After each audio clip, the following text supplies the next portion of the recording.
दोस्तों आज के वीडियो में हम बात करेंगे बाबा धाम यात्रा करने के फ़ायदे और शिवलिंग पर जल चढ़ाने के फ़ायदे। वीडियो में अंत तक बने रहिएगा। नॉलेजफुल जानकारी लेना चाहते हैं तो। और वीडियो में आगे बढ़ने से पहले छोटा सा रिक्वेस्ट है कि वीडियो को लाइक, चैनल को सब्सक्राइब मेरे भाई मेरे दोस्त ज़रूर कीजिएगा। ऐसा ही नॉलेजफुल जानकारी हमेशा पाने के लिए चलिए वीडियो को शुरू करते हैं। शिवलिंग पर जल चढ़ाने के क्या क्या फ़ायदा होते हैं और क्या क्या सावधानियां बरतनी पड़ती है, कौन कौन ऐसा चीज़ जो है नहीं खाना चाहिए हम लोगों को, इस वीडियो में पूरा जानकारी मिलेगी। दोस्तों सबसे पहले शिवलिंग पर जल चढ़ाते समय हम लोगों को इस बात पर ध्यान देना चाहिए कि कभी भी शाकाहारी भोजन करके ही जाएं शिव जी पर जल चढ़ाने। ऐसा अगर करते हैं तो आपके घर में बरकत होगी और कोई प्रकार की कमी नहीं रह पाएगी। बहुत सभी लोग श्रद्धालु यात्रा करने के लिए जाते हैं, मटन चिकन मछली खा करके जाते हैं, तो वो जल चढ़ा करके जब आते हैं तो उन्हीं लोगों के घर में साल भर दुर्घटना होते ही रहता है। इसीलिए ये सब चीज़ खा करके यात्रा नहीं करना चाहिए, मंगलमय यात्रा नहीं होती है। अब चलिए, बहुत सभी लोगों की आदत होती है कि कटहल खा करके जाते हैं, भैंस का दही खा करके जाते हैं यात्रा करने के लिए, साग खा करके यात्रा करने के लिए जाते हैं। नहीं, साग में कीड़ा होता है और वही कीड़ा जो है मुंह में चल जाता है तो बीमार पड़ने की संभावना रहता है और वो आदमी अशुद्ध हो जाता है। जैसे कि जो छठ माता को हम लोग व्रत करते हैं तो बहुत सभी लोगों की कमेंट भी आता है कि ये बताइए कि भोलेनाथ कहाँ रहते हैं। भोलेनाथ हम लोगों के जैसे शरीर में छठी माता को पूजा करते हैं, छठ व्रत करते हैं, वैसे समा जाती है और 3 दिन त्यौहार रहता है, वैसे ही हम लोग ये व्रत करते हैं, शिवलिंग पर जल चढ़ाते हैं। तो उतना देर भगवान जब तक हम लोग शिवलिंग पर जल नहीं चढ़ा देते हैं तब तक हम लोगों के शरीर में रहते हैं भोलेनाथ। इसीलिए शुद्ध मन से शुद्ध दिल से जल चढ़ाना चाहिए। अब चलिए, बहुत सभी लोगों को एक कन्फ्यूजन रहता है कि जल चढ़ाने से क्या क्या फ़ायदा मिलती है। दोस्तों जल चढ़ाने से ये फ़ायदा मिलती है कि आप लोगों को अकाल मृत्यु कभी नहीं होगी। जैसे कि जो रास्ते में जा रहे हैं, किसी गाड़ी से टक्कर लग गया, किसी मोटरसाइकिल से गिर गए, हाथ पांव टूट गया, इस सब बीमारी जो है नहीं होती है। भगवान जो है निराला आदमी है, देवों के देव महादेव हैं, इनकी नज़र जो है बहुत ही तेज है, चारों युग प्रताप में इनका नज़र रहता है। सब स्त्रियां पूजा पाठ करती है दिल मन लगा करके। लड़के लड़कियों को अगर कमी है, घर में पैसे की कमी है, धन की कमी है, तो आप इनसे मांग सकते हैं।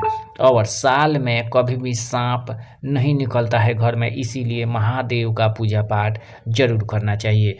और महादेव को पूजा पाठ करते समय ये भी ध्यान रखना चाहिए कि कौन सा फूल चढ़ाना चाहिए महादेव पर, कौन सा बेलपत्र चढ़ाना चाहिए और कौन सा धतूर चढ़ाना चाहिए। दोस्तों कभी भी धतूर सड़ा फड़ा हो तो वो नहीं चढ़ाना चाहिए। फूल जो है शुद्ध फूल चढ़ाना चाहिए, कोई भी खराब फूल नहीं चढ़ाना चाहिए। बेलपत्र जो है वो शुद्ध बेलपत्र होना चाहिए, 3 पत्ती उसमें होना चाहिए या 5 पत्ती होना चाहिए। अगर ये होता है शुद्ध तो ये ही चढ़ाएं, ये नहीं कि कोई टूटा हो फूटा हो, उसको बिल्कुल नहीं चढ़ाना है।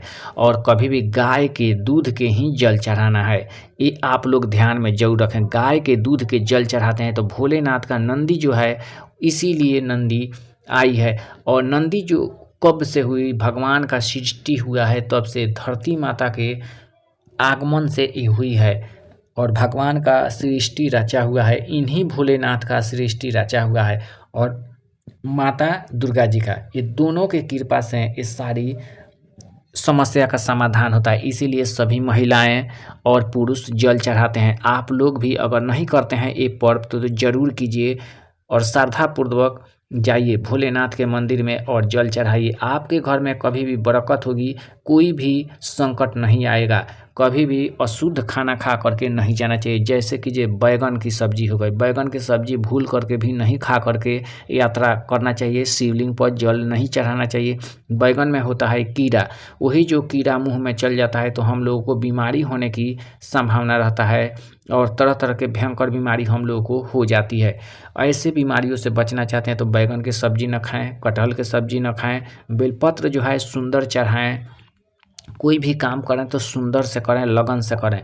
सोमवार का दिन सबसे शुभ माना जाता है। कोई भी खेती में काम करना हो, जैसे कि जो मुठ लगाना हो या बीज डालना हो खेती में पहली बार, तो आप लोग सोमवार के दिन से शुरुआत करेंगे तो बहुत ही शुभ माना गया है और आप लोग को असफल खेती में से भी नहीं मिलेगी। इसीलिए कोई भी पंडित ब्राह्मण से आदमी दिखा करके कोई भी काम करता है, कोई भी लगन से काम हम लोग करेंगे तो आगे रहेंगे, बगैर लगन का करेंगे कभी भी पीछे रहेंगे।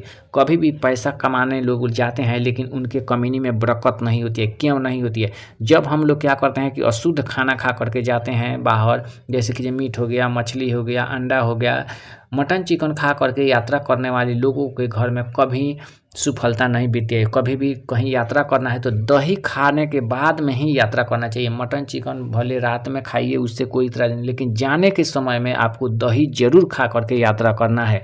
अगर ये काम कर देते हैं तो आप बगैर पैसा कमाए हुए नहीं आएंगे, आप किसी तरह से पैसा जरूर कमाएंगे, वो भी गाय का मिले दही तो और ही शुद्ध माना गया है, अत्यंत लाभदायक होता है। और भोलेनाथ को भोग जरूर मीठी चीज़ का लगाएं घर पे, और आ जाएं तो एक छोटी पत्थर ले आएं या शिवलिंग लाएं कहीं से खरीद करके। अगर ये काम करते हैं तो आप लोग के घर में बरकत होगी। इसीलिए दोस्तों ज़रूर पूजा पाठ करना चाहिए। बहुत सभी लोग आजकल पूजा पाठ हिंदू धर्म में कम कर दिए हैं, लेकिन जो लोग पूजा पाठ करते हैं उनके घर में आज भी बरकत होता है और होगा।